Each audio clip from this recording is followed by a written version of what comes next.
Et bonjour à tous, c'est Germain de Webax. On se retrouve cette semaine pour un nouveau tutoriel. Quand les pirates des Caraïbes mettent le feu à votre PrestaShop.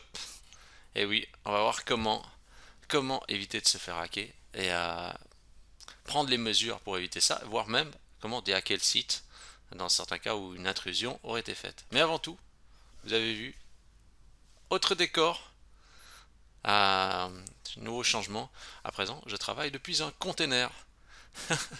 Et oui, c'est fou. En fait, finalement, j'ai acheté un container pour faire mon bureau. Et voilà.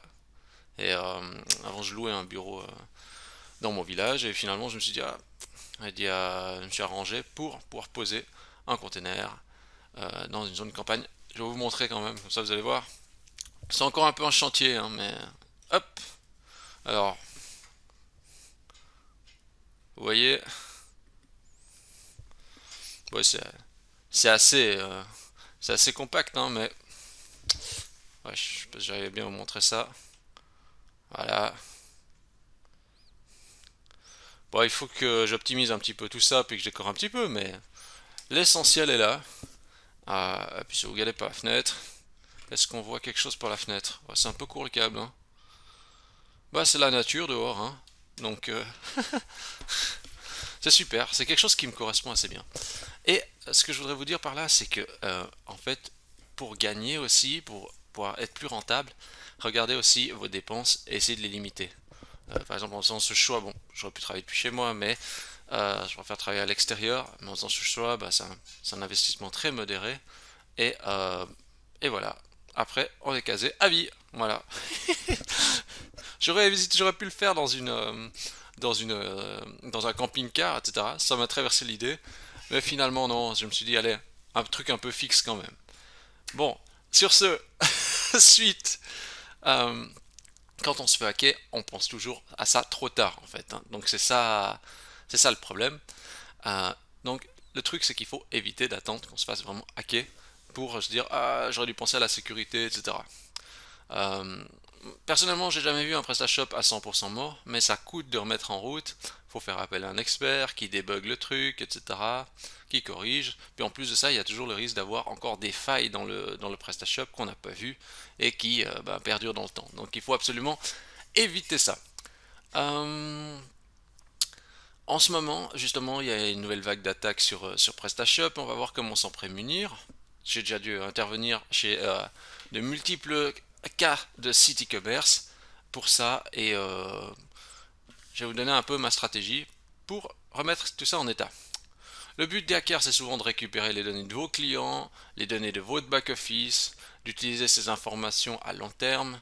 Après, ils utilisent les données des clients pour se connecter à des comptes PayPal, etc., pour récupérer leur argent. Enfin, ils essaient de faire toutes sortes de manipulations. Donc, mieux vaut sécuriser tout ça. Après, Internet, faut être clair, Internet, c'est un monde ouvert, il y a toujours des risques, hein. Dès qu'on utilise Internet, ben, on s'expose à des risques, hein. C'est soit on fait rien, soit on utilise Internet, tout simplement, hein. Ma foi, le risque zéro avec Internet est complètement absent, soyons clairs.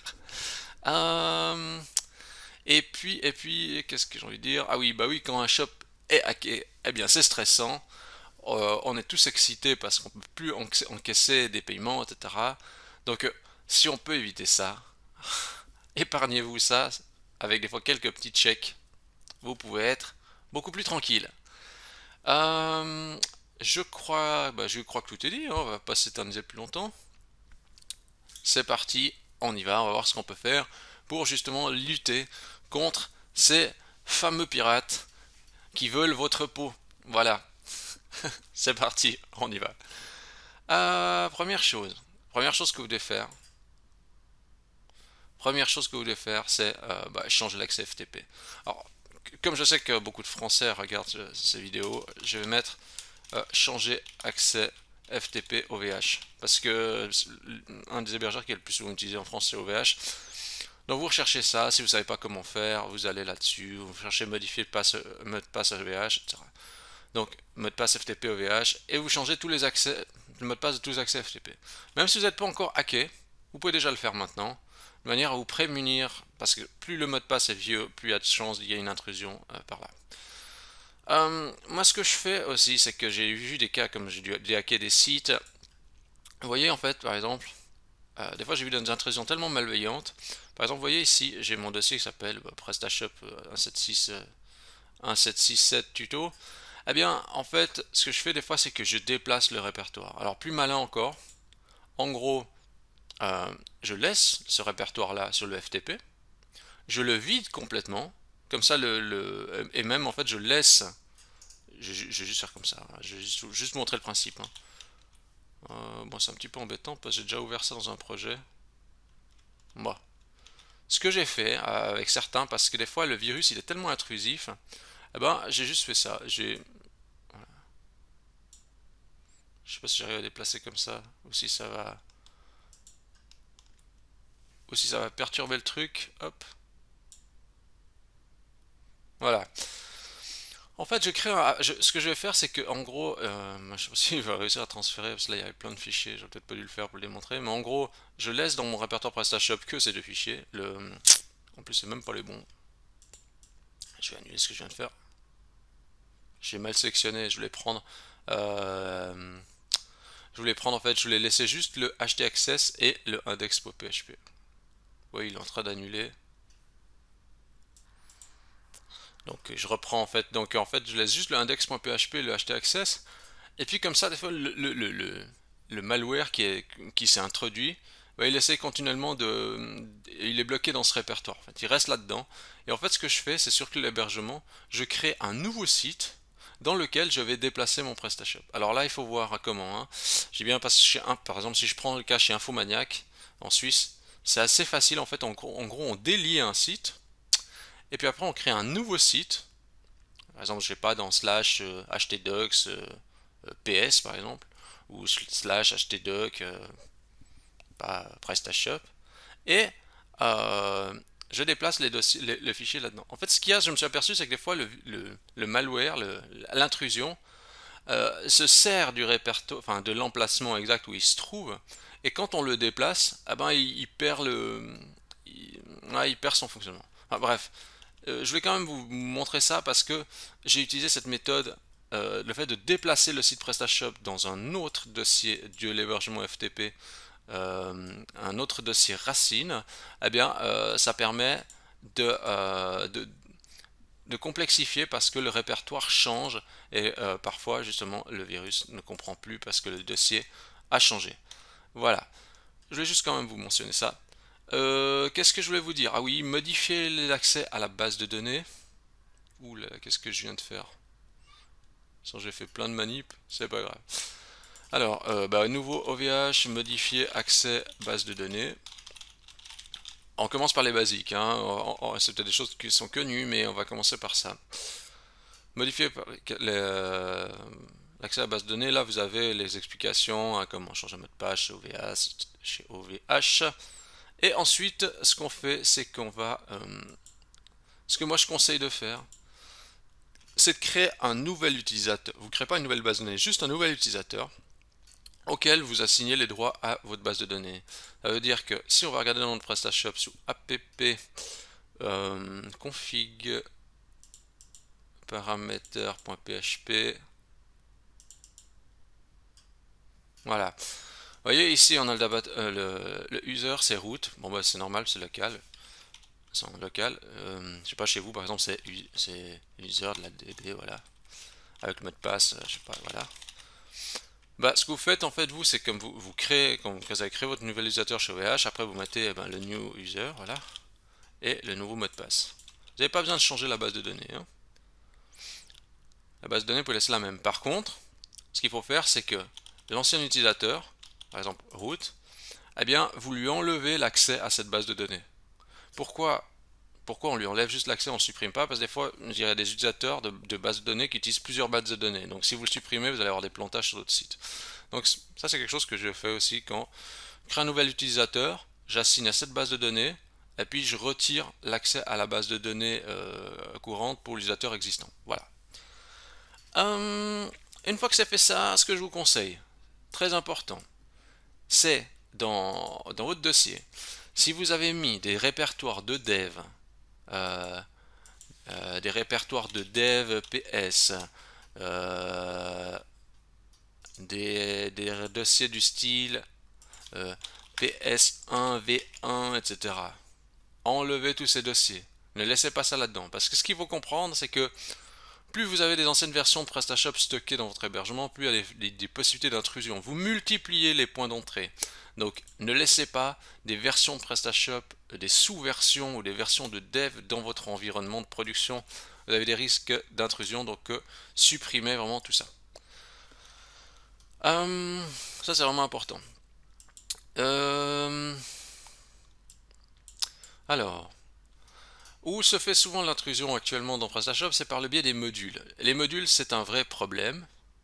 En gros, plus vous avez de modules, déjà rien que vous écrasez déjà vos performances, ça c'est un truc qui est régulier. Plus il y a de modules, plus il y a potentiellement de bugs, et potentiellement plus il y a de modules, plus il y a de risque d'intrusion.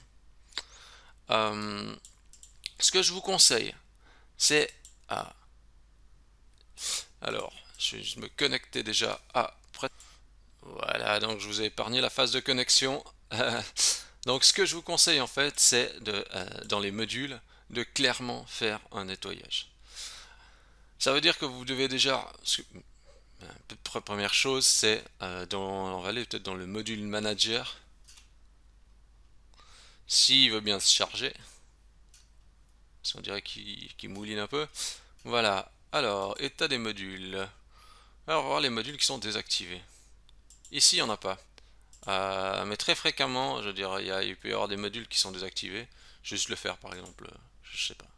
Je fais un test. Hein. Allez avec le module check, par exemple. Je vais patienter qu'il fasse l'opération. Voilà. Tout ce qui est module désactivé, est-ce qu'il apparaît maintenant déjà?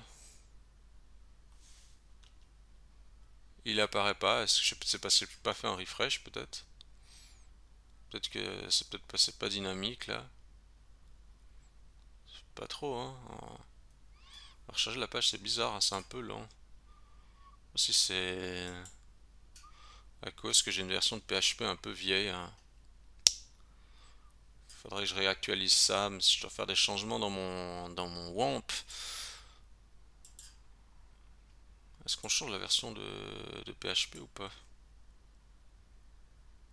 Ouais, on a un 5.6. Alors, qu'est-ce qu'on a désactivé? Est-ce qu'il apparaît? Ah voilà.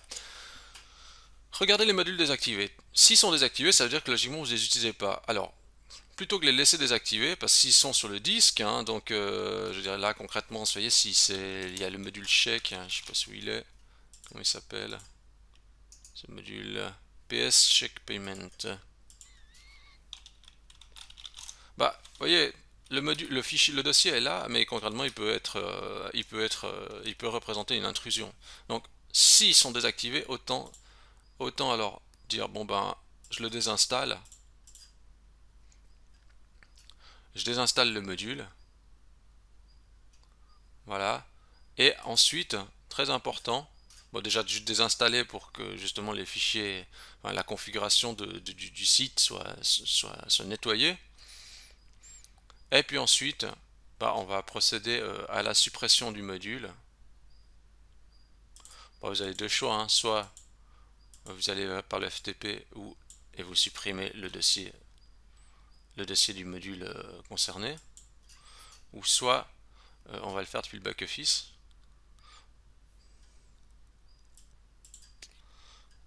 Donc là, je vais juste voir si est-ce qu'il apparaît ici le module check ou bien je suis obligé d'aller dans. Ouais. Bon, ici c'est un petit peu spécial des fois. Juste d'ailleurs si là je vois qu'il il est dans la liste, mais je peux pas le supprimer. Est-ce qu'il apparaît ici? Non. Bon, pas de chance. Hein. Ici, c'est dans les modules natifs. On peut pas le shooter, on dirait depuis le catalogue de modules. Alors, comment savoir le nom d'un module si jamais quand vous faites configurer? Parce que vous voyez, vous avez l'option, hein, j'allais dire supprimer, mais je ne voyais pas. Vous voyez, il s'appelle ici IPS Vir Payment par exemple. Donc vous savez que c'est ce module-là. Donc ça veut dire que sur le disque,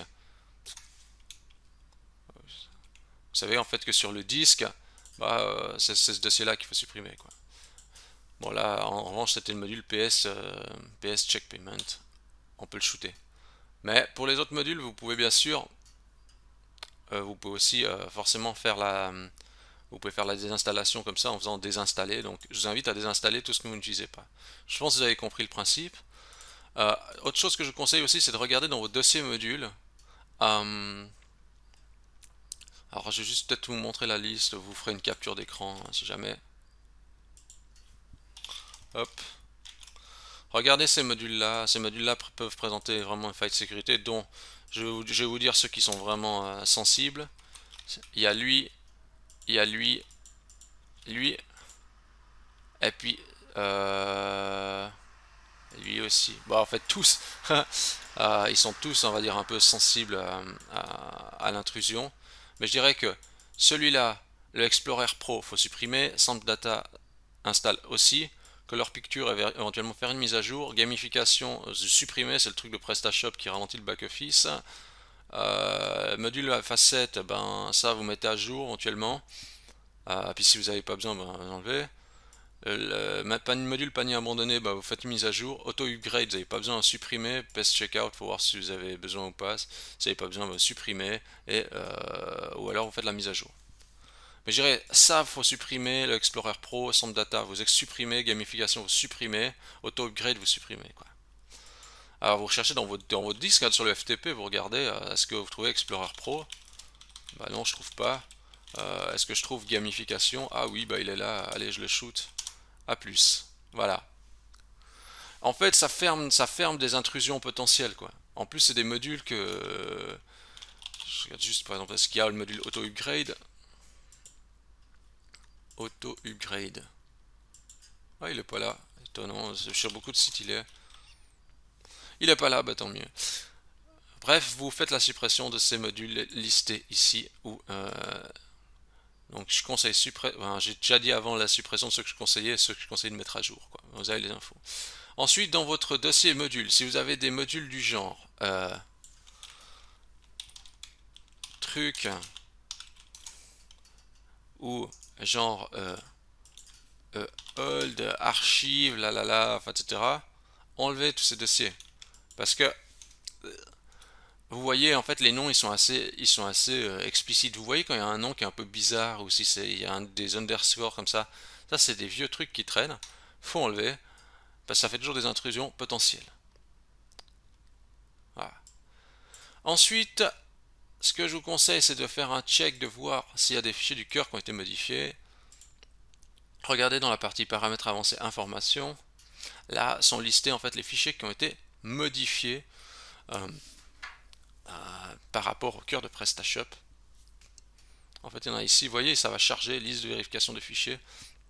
Ça va mouliner un peu et va dire s'il y a eu des changements dans les fichiers de PrestaShop. Aucun changement détecté sur le fichier. Alors vu comme ça vous dites ah ouais bon bah ok aucun fichier. Bon, c'est marrant de dire aucun fichier, mais en fait si on fait le test, par exemple imaginons que je sais pas dans le front, je sais pas il y a je sais pas un truc dans la monnaie qui dit ah là là ici je dis euh, mon virus fait un truc, il fait je sais pas il fait il fait si égal je sais pas voilà le virus il fait un truc. Bon, je recharge.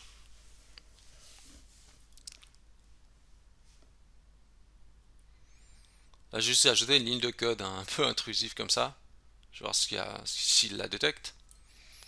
S'il va comparer avec les sources originales de Presta. Ah, voilà, il a détecté là-dedans qu'il y avait un changement. Donc du coup, ce que moi je vais faire, c'est que si je vois ça, je me dis, ah, je vais contrôler avec le fichier du cœur, vérifier et voir s'il y a une différence. Donc je vais PrestaShop version download, version précédente 1.6, 1.767. 1.767, c'est celle-ci. Je la télécharge. Là, je vous donne un exemple hein, pour comprendre hein, qu'est-ce qui se passe. Alors où il est le fichier, il est en contrôleur front, change currency contrôleur. Bon. Euh, mm, mm, mm. PrestaShop, joue le fichier, contrôleur, front. Alors, je dirais, si vous avez des fichiers TPL ou JS, etc., c'est pas trop grave de comparer, hein. Je dirais, ce qui est important de comparer, c'est les PHP parce qu'ils font du traitement de données, donc c'est surtout les points PHP qu'il faut checker. Euh, donc, moi, ce que je fais ici sur mon dossier, je vais mettre un truc que je vais faire. Je vais mettre original. Je vais mettre fichier original là-dedans. Et puis, je vais mettre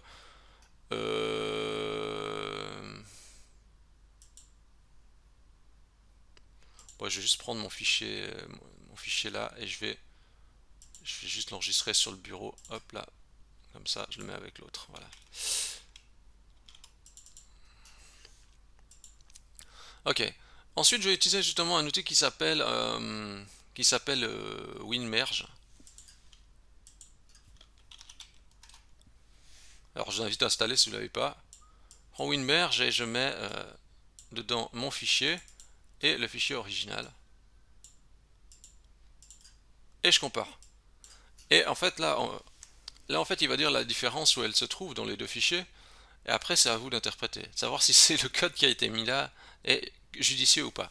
En fait, des fois, c'est. Vous voyez, s'il y a un commentaire, puis que c'est écrit, je sais pas, ajouté par Webax, fait un changement pour, je sais pas, pour tel ou tel site, à telle ou telle date, bah vous savez que c'est pas un virus. Maintenant, si c'est un changement un petit peu plus bizarre, ou que le code vous inquiète, c'est juste si le code il a l'air trop bizarre, ou qu'il y a de l'encryptage, etc., vous pouvez vous inquiéter. Mais on va voir ça plus tard. C'est juste que ici, vous pouvez faire une comparaison pour voir s'il y a eu des différences ou des modifications faites sur votre cœur ou sur des fichiers. Des fois, c'est justifié, des fois pas. Là, il y a une interprétation à faire. Mais comme ça, comme ça, je peux vous montrer le principe. Je vais je vais enlever cette ligne pour éviter de faire tout foirer le PrestaShop. Voilà. Euh, et donc, une fois que le fichier est corrigé et que vous rebalancez sur le FTP, enfin, je veux dire, imaginons qu'il y avait un problème dans ce fichier, puis vous le corrigez, puis vous réécrasez sur le FTP votre fichier. Si vous voulez être sûr qu'on ne change pas ce fichier, parce que vous dites, ah oui, mais moi, ce fichier est vachement important, j'ai pas envie qu'on le change. Eh bien, alors je sais pas, ça c'est à voir, chez OVH je peux pas confirmer, mais chez Infomaniac, moi ce que je fais, c'est que je change le chmod avec FileZilla. Je vais essayer de me connecter et vous reprendre. Voilà, je vous montre juste moi ce que je fais par exemple. Je dis par exemple, je veux pas que ce fichier change, par exemple. Je prends un fichier pour Obol, hein. Je fais clic droit, accès au fichier, et je mets le chmod 555. Comme ça, je suis sûr que même le virus, il va pas réussir à le toucher, quoi. Personne n'a le droit d'écrire le fichier, quoi. On peut juste lire ou exécuter. Alors, c'est vraiment radical, mais j'ai déjà dû des fois utiliser ce genre de méthode pour être sûr que certains fichiers ne soient pas touchés, ou au moins pour pas que temporairement le fichier soit ajusté, pour pas qu'il se change, pour pas que ça perturbe le shop. Parce que si tout d'un coup le shop du client concerné s'arrête, etc., des fois ça peut être grave, donc le temps de se donner du temps, je préfère bloquer le fichier en mettant chmod 555. Mais ça dépend des cas de figure, hein. Hop là, je quitte tout ça. C'est juste pour vous montrer ça. Ensuite, alors ce que je conseille aussi, c'est que bon, bah ici, vous voyez, moi j'ai tous mes fichiers en local, hein. Je vous conseille, là, je reviens en arrière, je vous conseille d'aspirer tout votre PrestaShop, hein. Donc, c'est-à-dire vous récupérez tout votre FTP dans un dossier sur votre bureau. Si vous pensez que vous avez une intrusion, vous récupérez tout ça et après vous créez un nouveau projet. Je sais pas si on peut le faire avec Notepad. Peut-être qu'on peut faire Notepad, Notepad++, création de projet. Moi, j'utilise NetBeans pour gérer le projet. Euh, donc, mais je sais pas si on peut faire ça avec Notepad++. Peut-être, hein, si vous utilisez ça, création de projet.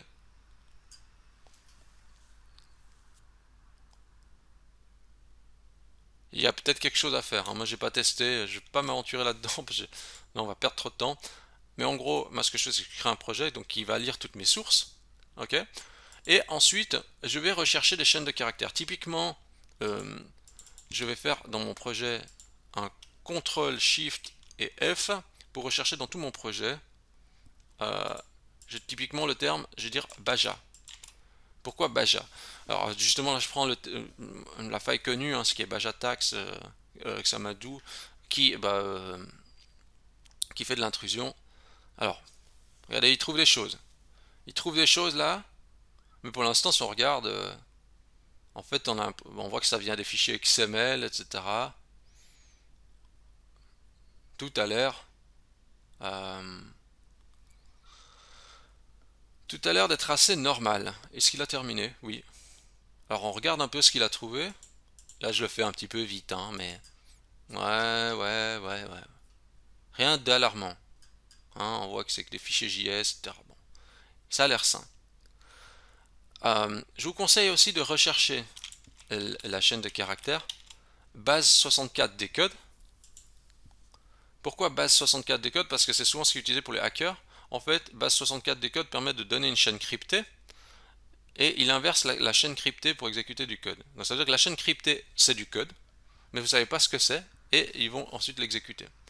Le problème de ça, c'est que justement ils peuvent exécuter un code très malveillant.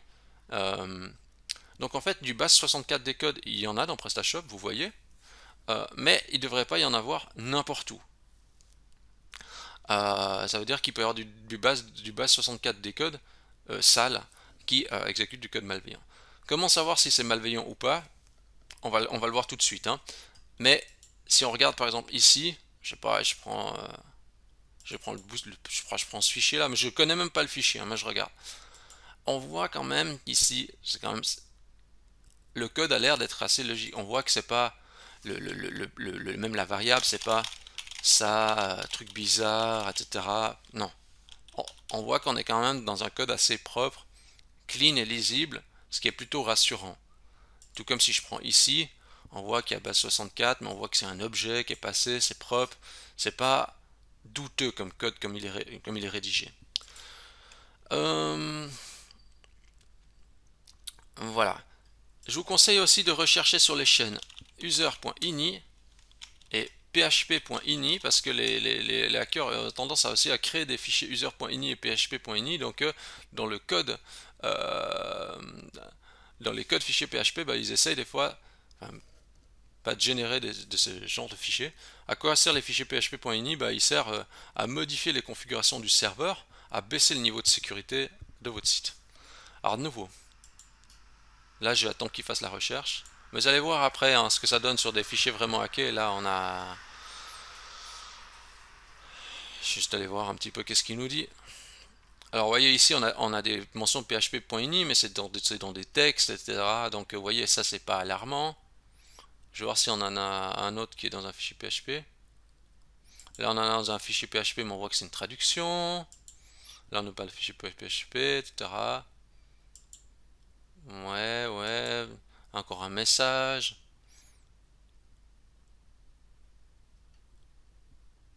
Je regarde un petit peu hein, qu'est-ce qu'ils disent. Hein. Je survole vite fait. Mais j'ai l'impression qu'ici, les mentions php.ini, il n'y a rien d'étrange. Hein. Ici, il n'a même pas trop de user.ini. Voilà. Maintenant, je vais vous montrer des fichiers d'exemples de fichiers hackés pour comparer. Et d'ailleurs, je vous les donnerai en pièces jointes, en fichier source.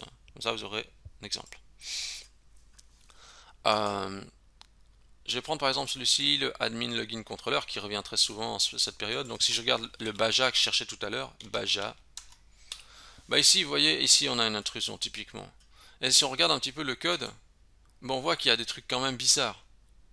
Dans le sens où on voit que il s'écrit by Baja tax, etc. On voit que il essaye de sélectionner les employés, il essaye de faire une manipulation, puis après il essaye d'envoyer ça à un serveur distant. Donc vous voyez, c'est quand même assez grave. Hein. Il s'envoie en plus le mail après avec les coordonnées des personnes, à l'email, le mot de passe encrypté, etc. Même pas regarder s'il avait décrypté le mot de passe ou quoi, mais donc vous voyez, si je trouve ça dans mon code Bajatax, après je me dis ah ouais, le hacker il a fait une intrusion là-dessus, donc il faut que déjà je compare le fichier avec le fichier original, donc comme on a vu tout à l'heure, et puis ensuite que je recherche dans mon code source, dans le code de mon projet, si vous voyez par exemple là il y a du API Telegram, je me dis peut-être qu'il a mis ça encore ailleurs. Alors je recherche, je relance une recherche dans mon projet, là mon projet il est sain donc il va rien trouver, mais c'est ça le principe. Il faut essayer de remonter pour retrouver du code malveillant encore dans d'autres fichiers. Et le comparer avec le code original pour justement l'enlever. Le code original vous dira entre ce fichier-là, d'ailleurs, est-ce que je le fais comme ça ou pas? Tuc. Est-ce que je le fais là? Allez, je le refais un petit coup. Allez, je le mets sur mon bureau, le fichier hacké. Et puis, je vais prendre admin. Peut-être les versions PrestaShop sont pas les mêmes, hein, donc j'essaye juste pour le test, mais là comme les versions sont peut-être pas les mêmes, il y aura peut-être plus de différences que prévu. Je le fais juste pour le test vite fait, hein, pas trop perdre de temps. Hop et hop. Ouais, il y en a trop de différences. Il y a trop de différences dans le test, il faudrait que je récupère le bon fichier. Quoi qu'il en soit, en fait, si vous comparez avec la bonne version de votre fichier, il vous dira qu'il n'y a que cette zone-là, par exemple, qui est... il y a peut-être ça... Peut-être que cette zone-là qui est infectée, vous voyez, en fait, peut-être. Il faudra juste supprimer tout ça pour que le fichier soit clean.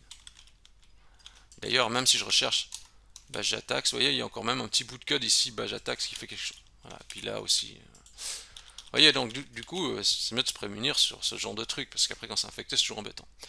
Là, j'en ai pris un, je vais vous montrer d'autres fichiers infectés. Je vous les laisserai dans les sources, comme ça vous aurez. Donc, regardez aussi dans votre FTP si vous voyez des noms bizarres, genre, vous voyez, Y, I, ça veut rien dire. Si je l'ouvre, waouh. Alors, vous voyez, avant, je vous disais par exemple des chaînes comme user.ini. D'ailleurs, ça, je vous invite, une fois que vous avez créé votre projet en local, à rechercher dans, dans votre dossier, de rechercher voir s'il y a justement un user.ini ou un php.ini. Hein, vous recherchez dedans pour voir s'il y en a. Et vous voyez, ce genre de code, à nouveau, c'est un petit peu du code malveillant, mais je vois, vous voyez, j'essaie de trouver des liens. Je me dis, vous voyez, il y a Anonymous Fox. Je me dis, ah ouais, Anonymous Fox, ils ont peut-être mis ça ailleurs encore. Donc, nouveau, je recherche Anonymous Fox dans mon projet pour essayer de trouver, voir si je vois même un module qui contient Anonymous Fox, etc., qui pourrait me permettre de comprendre d'où c'est parti et de trouver. Je vais pas vous, là ici dans notre exemple, je vais pas passer par la base de données pour vous montrer, parce que c'est vrai que c'est assez rare que il y a des bases de données infectées, mais je vois assez rarement le cas d'infection violente dans la base de données, donc aujourd'hui je vais pas montrer des infections de base de données. Je vais montrer où je vois les infections le plus souvent. Voilà. Donc vous voyez, ça, c'est pour ça que je cherchais des chaînes comme user.ini, etc. Parce que quand je vois ça, je me dis, ah ouais. Mais on voit, vous voyez, le fichier ici, il est un peu bizarre. Il est tout compacté, etc. Voilà. Bon. Il est compacté, puis on voit, il y a des petits trucs un peu bizarres. Fox Auto. Aussi, genre, dire chercher Fox Auto, par exemple. Voilà. Qu'est-ce qui se passe donc ensuite regardez par exemple dans le php.ini. Voilà, par exemple, j'ai trouvé des php.ini chez des développements. Regardez ce qu'il fait. Il fait safe mode off. Il met en off. Il met exec on, donc pour exécuter du PHP, enfin, pour exécuter des commandes sur le serveur. Ça, c'est des trucs que normalement les hébergeurs désactivent. Et le php-ini essaie de forcer ces valeurs pour passer au-dessus de la sécurité. Vous voyez ce que ça essaie de générer. C'est pour ça que si vous voyez des PHP-ini sur votre FTP, ouvrez-les, regardez ce qu'il y a dedans. S'il y a l'air d'avoir des trucs comme ça, shootez-les. Hein. Normalement, il devrait y en avoir un éventuellement à la racine, c'est tout. Mais il faut encore que les directives dedans soient correctes. Après, c'est vicieux parce que justement, il fait des fois, le système crée des fichiers proches de WordPress, donc VP Load par exemple. Alors, il dit, ouais, qu'est-ce qu'il y a là-dedans? Vous voyez, ça doit être, ça vous inquiéter quand vous voyez des chaînes de caractères comme ça. C'est pas logique, le développeur va mettre get, je sais pas, paramètre 1 par exemple. Mais il va pas mettre ça. Vous voyez. Et d'un coup, vous voyez ça, dites que c'est bizarre, ça. SCP-173, peut-être qu'il y a du SCP dans mon projet, peut-être. Allez, je recherche là-dessus. Vous voyez, c'est une espèce d'enquête, hein.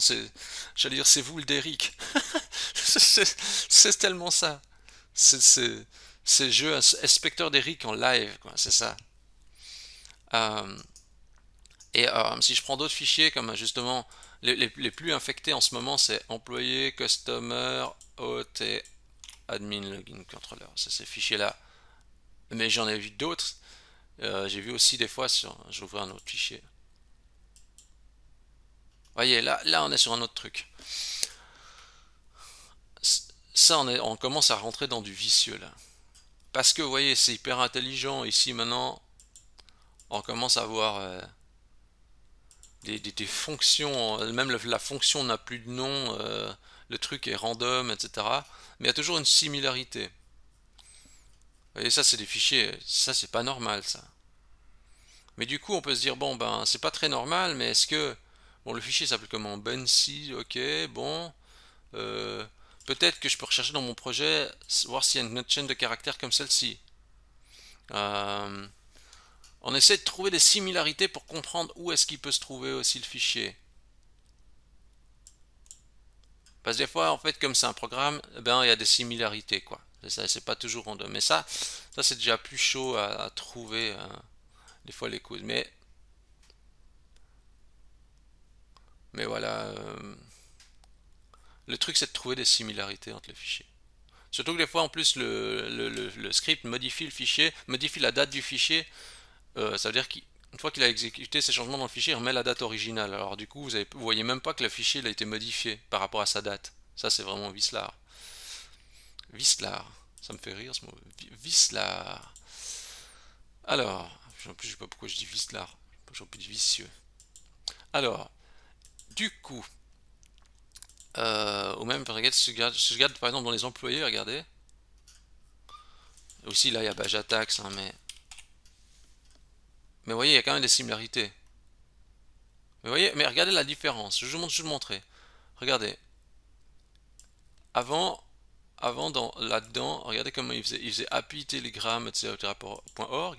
Puis là, regardez comment il fait API Telegram.org. Vous voyez, mais il y a quelque chose qui ressemble. Je vais voir s'il y a une similarité, par exemple, entre ça et ça. Regardez. Regardez, par exemple, là, j'ai trouvé un truc qui est similaire. Le bout de chaîne de caractères ici et le bout de chaîne caractère là, c'est le même. C'est codé différemment, mais c'est le même. Donc je pourrais remonter et rechercher dans le code global pour retrouver ça grâce à cette similarité. Ah bah oui, si, vous voyez, là c'est infecté, etc. Ça prend l'accès, enfin dans l'employé, qu'est-ce que ça fait? Ben ça fait quoi? Quand ça récupère le mot de passe, ça envoie le mot de passe au gars, retourne, non, non, non, l'instance de l'email, etc. Ouais. Ah bah ça usurpe, enfin ça reprend les données de l'employé, quoi. Bon, ok. Je, je crois que tout est dit, hein, enfin je crois que tout est dit. Je vais voir si j'avais pas d'autres choses à dire là-dedans. Ah, le HT Access. D'un coup, vous voyez, le HT Access, ça c'est un HT Access modifié. Euh, vous pouvez comparer. Normalement, il devrait y avoir un HT Access à la racine de votre PrestaShop, un HT Access par exemple dans les modules.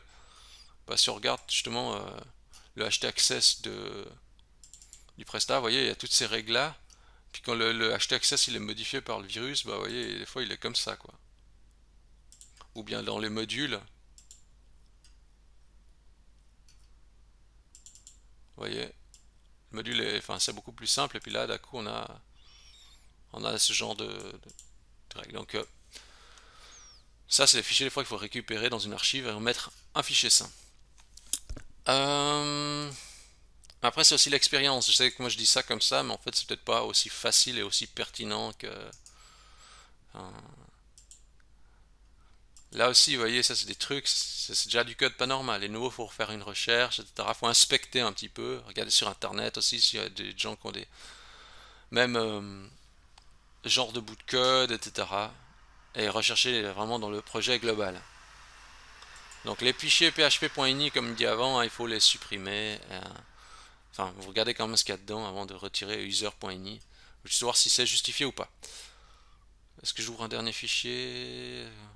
C'est quoi Axor? Ouais, bah quand vous voyez Axor, Axe, Bajatax. Bon, bah, Il dit juste ça, vous voyez, ça c'est des indicateurs, un fichier vide, juste avec Bajatax, on peut se dire, qu'est-ce que c'est que ce truc? Eh ben on fait des recherches, c'est pour ça qu'il faut avoir tous les fichiers sources en local pour faire une recherche plus facilement.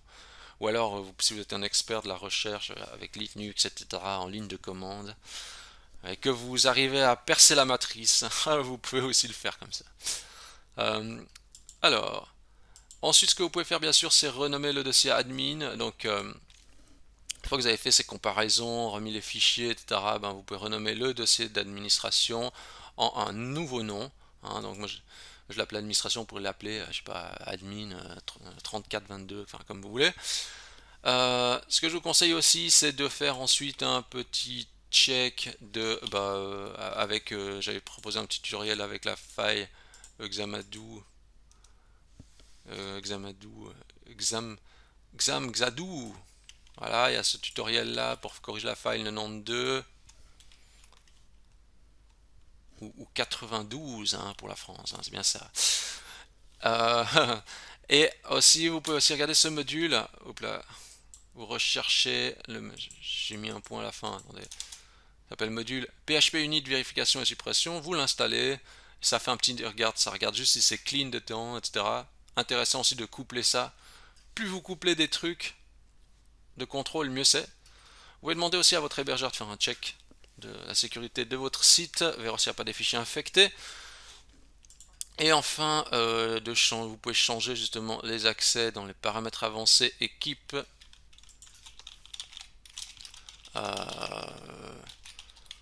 Vous pouvez changer les accès des employés. Je sais plus si c'était... Ouais, c'est employé, je crois. Non.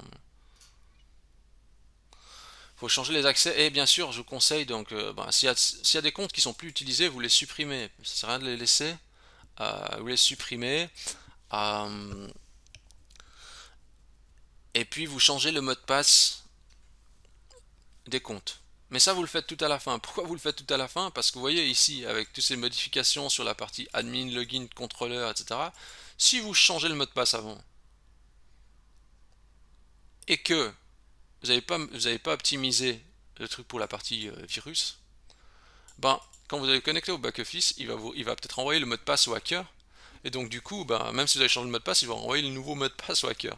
Donc l'accès au back-office, enfin le login des employés, c'est le truc que je change en principe tout à la fin, quand les fichiers sont tous sains. Voilà, ça c'était une petite info. Je vois que ça fait 42 minutes, je crois que je vais pas m'éterniser plus longtemps. Je pense que ça vous donnera déjà des bases pour avancer, pour déhacker un site.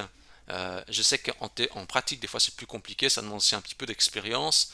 Mais je pense qu'avec ça, vous pouvez déjà vous aventurer euh, à vous prémunir contre les intrusions, déjà juste avec le nettoyage, et ensuite en cas de hack, vous pouvez quand même déjà avoir une base pour dire ah ouais le fichier est hacké ou pas, etc. Essayez de vous reconstruire un petit peu le site, etc.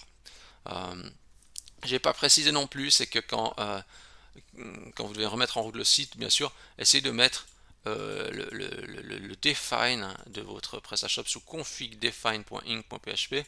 Le mode dev, vous le mettez à true pour voir toutes les erreurs. Parce que des fois, il vous dit le fichier tel et tel a un problème, erreur. Et s'il vous dit que c'est tel fichier, ben peut-être ça vaut la peine d'aller comparer ce fichier par rapport à l'original pour voir s'il n'a pas été modifié. Parce qu'il a peut-être été mal modifié, il a peut-être un problème. S'il a un problème, peut-être qu'il ne marche pas. Voilà, je vais m'arrêter là pour aujourd'hui. J'espère que ce tutoriel vous a plu. Si c'est le cas, vous pouvez donner, vous pouvez déjà liker la vidéo, ça fait super plaisir. Vous pouvez vous abonner à la chaîne YouTube de Webax. Vous pouvez donner 5 étoiles dans Google à Webax, ça fait super plaisir. Vous cherchez Webax W-E-2-B-A-X dans Google. Et puis sur ce, je vous dis bonne optimisation à tous, bonne prévention et à la semaine prochaine. A plus.